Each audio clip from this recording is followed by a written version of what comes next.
ભાવનગર શહેરમાં ગડેચી નદીના શુદ્ધિકરણ માટે મનપાએ મેગા ડિમોલિશન હાથ ધર્યું।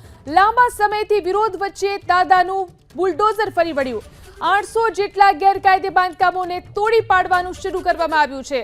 તો ભાવનગરમાં મેગા ડિમોલિશન, ગડેચી નદીના શુદ્ધિકરણ માટે મનપાએ મેગા ડિમોલિશન હાથ ધર્યું। 800 જેટલા કાચા પાકા મકાનોને, ગેરકાયદેસર બાંધકામોને તોડી પાડવાનું શરૂ કરવામાં આવ્યું।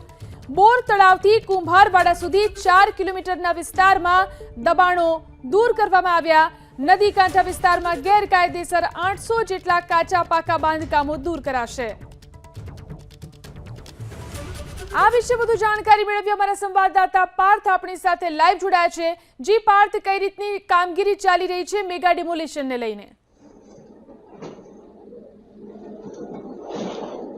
જે જણાવી દો, ભાવનગર મહાનગરપાલિકા દ્વારા મેગા ડિમોલેશન હાથ ધરવામાં આવ્યું છે। કહી શકાય કે ભાવનગર શહેરના બોરતળાવથી કુંભારવાડાનો જે વિસ્તાર આવેલો છે કે જ્યાં ગઢેચી નદીના શુદ્ધિકરણ માટે મહત્વપૂર્ણ પ્રોજેક્ટ છે તે હાથ ધરવામાં આવ્યો છે। આ બાબતે મહાનગરપાલિકાના એસ્ટેટ વિભાગ દ્વારા કુલ 800 જેટલી મકાનો છે તેમને તોડી પાડવા માટે અગાઉ નોટિસ આપી હતી। જોકે આ જે ડિમોલેશન હાથ ધરવામાં આવ્યું છે તે પહેલા ખૂબ જ ઉગ્ર વિરોધ પણ થયો હતો અને કોંગ્રેસના પ્રદેશ પ્રમુખ શક્તિસિંહ ગોહિલ પણ ભાવનગર આવ્યા હતા। આ સાથે જ ભાવનગરમાં આજે ડિમોલેશન દૂર નહીં કરવા માટે ઝૂંપડપટ્ટી હિતરક્ષક સમિતિ દ્વારા પણ અનેક રજૂઆત કરાઈ હતી, પરંતુ રાજ્ય સરકારની અમૃત 2ની ગ્રાન્ટમાંથી આજે ગઢેચી નદીનું શુદ્ધિકરણ થઈ રહ્યું છે। તે અંતર્ગત હાલ આ મહાનગરપાલિકા દ્વારા લાંબા સમય બાદ આખરે 800 જેટલા જે મકાનો છે તેમને તોડી પાડવા માટેનું મેગા ડિમોલેશન હાથ ધરવામાં આવ્યું છે। આ ડિમોલેશનની અંદર પોલીસનો ચુસ્ત બંદોબસ્ત સાથે આ ડિમોલેશન છે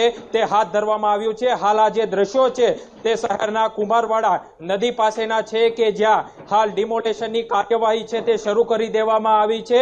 ડિમોલેશનની કામગીરી દરમિયાન જે પોલીસના 30 કોન્સ્ટેબલ તેમજ 20 મહિલા કોન્સ્ટેબલ સહિત 1 પીઆઈ અને 2 પીએસઆઈ સાથે રાખીને આ જે ડિમોલેશન છે તે હાથ ધરવામાં આવ્યું છે। આજે નદીના પ્રોજેક્ટમાં વિવિધ વિસ્તારોનો સમાવેશ થાય છે, જેમાં બોરતળાવ, ધોબી સોસાયટી, કુંભારવાડા તેમજ અન્ય જે વિસ્તારો આવેલા છે કે જ્યાં આ ડિમોલેશન છે તે શરૂ કરી દેવામાં આવ્યું છે।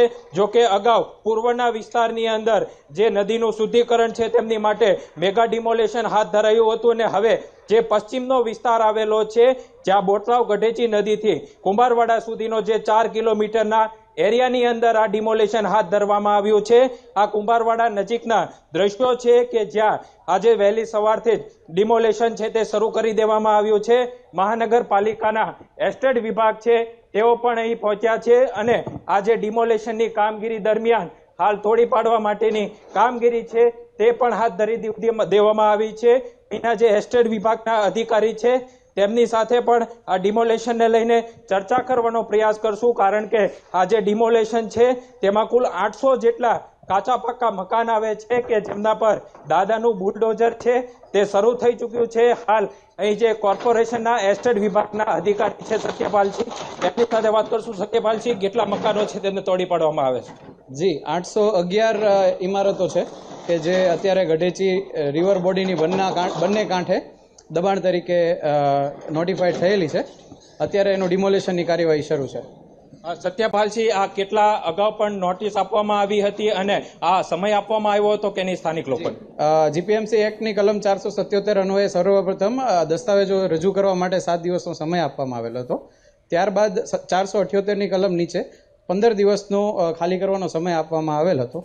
ત્યારબાદ બધાની રજૂઆતોને ધ્યાને લેતા થોડો સમયગાળો પણ વધારે આપવામાં આવ્યો હતો। ટૂંકમાં 2 મહિના જેવો સમય થયો ગયા છતાં લોકો દ્વારા એમનું ડિમોલેશન કરવામાં ન આવતા આજરોજ મહાનગરપાલિકા દ્વારા તેમની ટીમ દ્વારા ડિમોલેશન હાથ ધરાયું। સત્યપાલસિંહ, અંતિમ સવાલ, જે પ્રકારે 25 થી 30 વર્ષ જૂનું જે બાંધકામ છે તેને તોડી પાડવામાં આવ્યું છે, આ એક સાથે તો બની ગયું નથી, સમયાંતરે બન્યું છે, તો અધિકારી દ્વારા અગાઉ આ ડિમોલેશન છે ગેરકાયદેસર બાંધકામ થઈ રહ્યા હતા ત્યારે કોઈ કાર્યવાહી કરવામાં નહોતી આવી અને અત્યારે 800 જેટલા મકાનોને તોડી પાડવામાં આવી રહ્યા છે?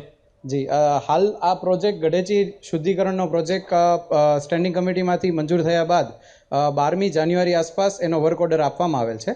હાલ આ બહુ હેતુક પ્રોજેક્ટમાં જમીનની જરૂરિયાત હોવાથી હાલ ડિમોલેશનની કાર્યવાહી કરેલ છે. જે અન્ય તરફના ડિમોલેશનના પણ તમને દ્રશ્યો બતાવવાનો પ્રયાસ કરીશ કે આજે વહેલી સવારથી આ ડિમોલેશન છે તે શરૂ કરી દેવામાં આવ્યું છે અને જે મકાનો છે તેમને તોડી પાડવામાં આવી રહ્યા છે. સ્થાનિક જે લોકો છે તેઓ પોતાનો સામાન લઈને અહીંથી નીકળી રહ્યા છે. અગાઉ મહાનગરપાલિકાના અધિકારી દ્વારા જણાવ્યા પ્રમાણે નોટિસ પણ આપવામાં આવી હતી, પરંતુ આમ છતાં જે બાંધકામ છે તે ખુલ્લું નહોતું થયું અને જે સામાન છે તે હટાવવામાં નહોતો આવ્યો. તેને લઈને આ જે ડિમોલેશન છે તે હાથ ધરવામાં આવ્યું છે અને મહત્વપૂર્ણ પ્રોજેક્ટ અંતર્ગત આ ડિમોલેશન છે તે હાથ ધરવામાં આવ્યું છે. ત્યારે આ જે ડિમોલેશન છે તેનાથી જે અમૃત જી